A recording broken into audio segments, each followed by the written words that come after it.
20 años de espera. 20 años de espera.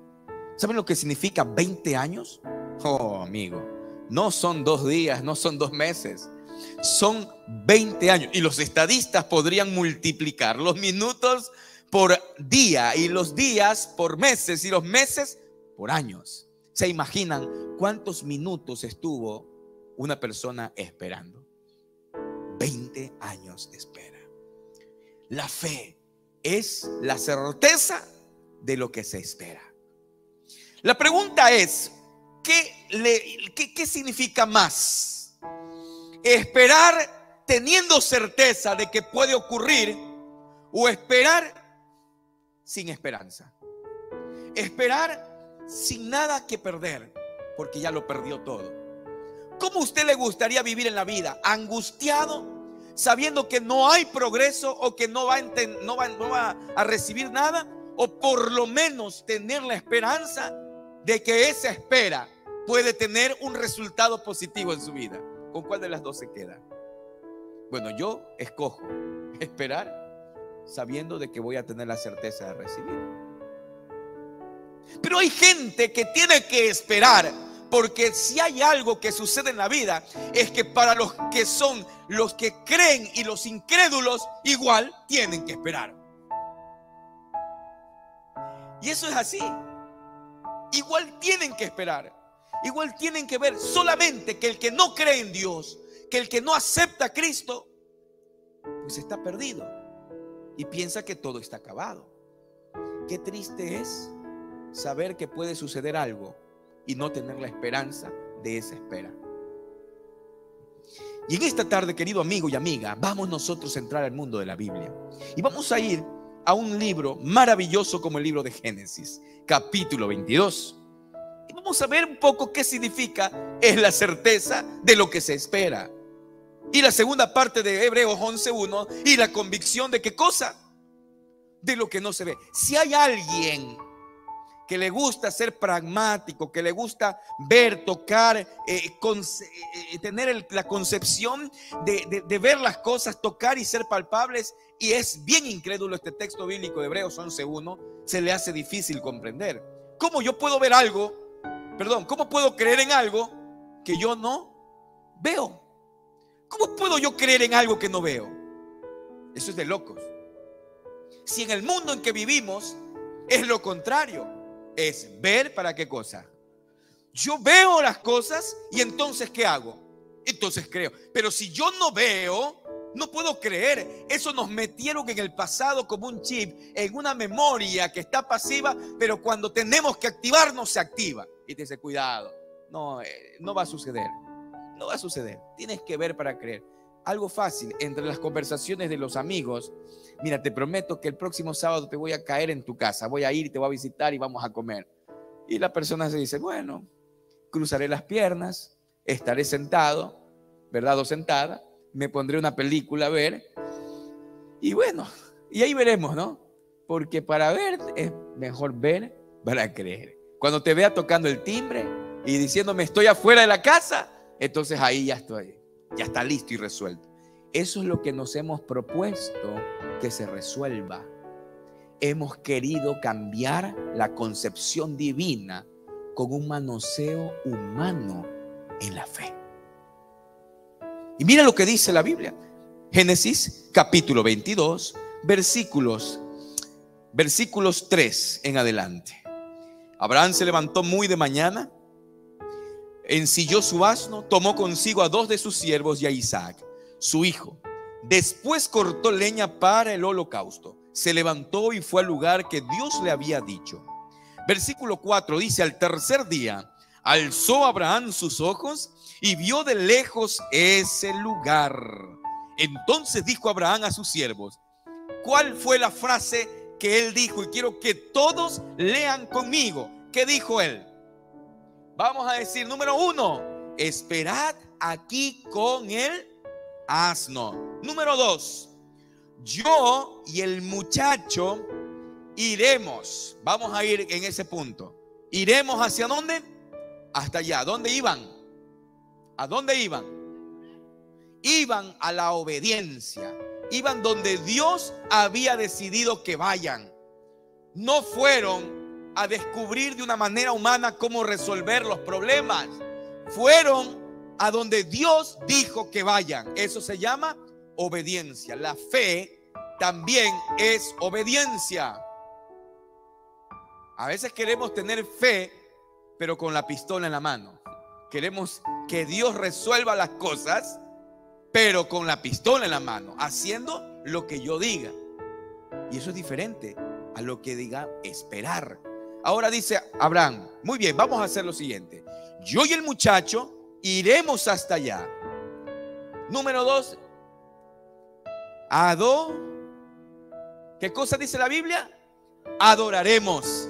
Y número 3, ¿y qué cosa dice la Biblia? Y volveremos. A ver, aquí hay un conflicto en esta lectura. Pero así como hay un conflicto en esta lectura, también nos ayuda a resolver algunos problemas que podemos tener. Vamos por partes. Número 1, ¿de quién fue el llamado del sacrificio para Abraham a su hijo Isaac? ¿De quién fue el llamado? Quiero comenzar desde esa parte. Cuando Dios te llama, o cuando Dios permite, o cuando Dios te invita, o cuando Dios te direcciona en algo, todo lo que Dios hace es formarnos para ser obedientes en la fe de Él mismo. Número 2, si Dios decide invitarte a que subas al tren de la fe, nunca el Señor te deja sin un piloto en tu vida. O sea, en pocas palabras, cuando Dios te invita a que te subas al camino de la fe, o en el tren de la fe, en el avión de la fe, en el vehículo de la fe, Dios se encarga de conducirte en medio de la vida. Dios se encarga en resolver el camino que tienes que recorrer. O sea, que cuando Dios permite, eso se transforma en un llamado. Dios llamó a Abraham ¿a qué cosa?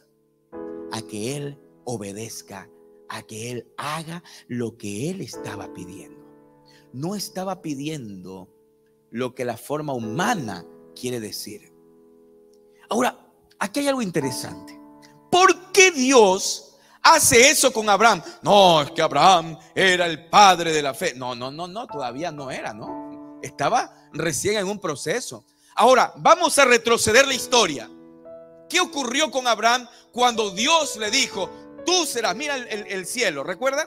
¿Qué le dijo Dios? Si ves el cielo, ¿cuántas estrellas hay en el cielo? Y Abraham se quedó, déjame contar. No puedo contar, Señor, hay muchas estrellas. Ok, así será. ¿Qué cosa le dijo Dios? Así será tu descendencia. Dios le estaba prometiendo grandezas en Abraham, ¿sí o no? ¿Le estaba prometiendo eso, sí o no? Solamente que Abraham, cuando materializó el trabajo divino, se confundió. Y quiero decirte que cuando el ser humano materializa el trabajo del cielo, comienza a tener un caos en su vida. Pero cuando el ser humano no materializa el trabajo divino, las respuestas serán divinas. Alabado sea Dios. ¿Te das cuenta en eso? Materializar la bondad de Dios es el camino al caos. Dejar de que Cristo se encargue de resolver los problemas, entonces recibiremos respuestas del cielo. Dios se encarga en tu problema. Abraham estaba en un proceso, y cuando Dios le dijo, mira, va a ser, pero Señor, estoy como, estoy viejito, pero Señor, mírame, pero Señor, y comenzaron las dudas, las preocupaciones, los momentos difíciles, y Abraham materializó la ayuda. ¿Qué hizo Abraham cuando se vio viejito y cuando vio a su esposa ancianita? Pensó que por su lado no iba a hacer nada. Entonces materializó lo que el llamado divino se lo hizo. Cuando el ser humano busca estrategias humanas, cuando el Señor tiene la respuesta divina y trastoca por medio de inclinaciones humanas, lo único que hará es destrucción. Entonces, ¿cómo después se lo reconoce en Hebreos a Abraham como el padre de qué cosa dice la Biblia? ¿Cómo se lo reconoce como el padre de la fe si un día Abraham no escuchó y quiso darle la mano a Dios y quiso resolver de la manera humana. Pues quiero decirte, y a ti que estás viendo al otro lado de la pantalla, quiero decirte algo, porque donde abunda el pecado, sobreabunda la gracia de Dios. Tú no puedes vivir lejos de la gracia de Cristo. No puedes vivir condenado por las faltas, condenado por tus errores, ni tampoco puedes permitir que alguien condene tus errores. Porque donde abunda el pecado, dice, sobreabunda, ¿qué cosa? Sobreabunda la gracia de Cristo. Y eso es importante y eso es tan poderoso de entender. Por eso Abraham entró, a pesar de su caída, a pesar de su error, Dios todavía había propuesto observar en Abraham una persona transformada. Y cuando Dios toca, transforma. Y las cosas que transforma nunca serán igual. Y quiero decirte que Dios no le gusta recordar tu pasado. Dios con tu pasado te forma, te transforma y te convierte en el presente un eje para que las generaciones futuras puedan ser inspirados por tu testimonio. ¿Qué te parece? ¿Ah? ¿Es una bendición eso? Entonces, cuando vemos a Abraham, que Dios le pide a su hijo y le dice, quiero que me lo entregues en sacrificio, no es nada más y nada menos que una prueba que Dios pone en el corazón de Abraham para saber si es que él ya estaba listo y preparado para hacer lo que el Señor había llamado que sea, el padre de qué cosa. Entonces Dios propone en Abraham una prueba que era una prueba difícil. Solamente que recuerden que antes de esta prueba Abraham quiso resolver de una forma humana. Ahora Dios le propone a Abraham a ver hasta qué punto él seguía la directriz divina y no la forma, ¿qué cosa? Humana.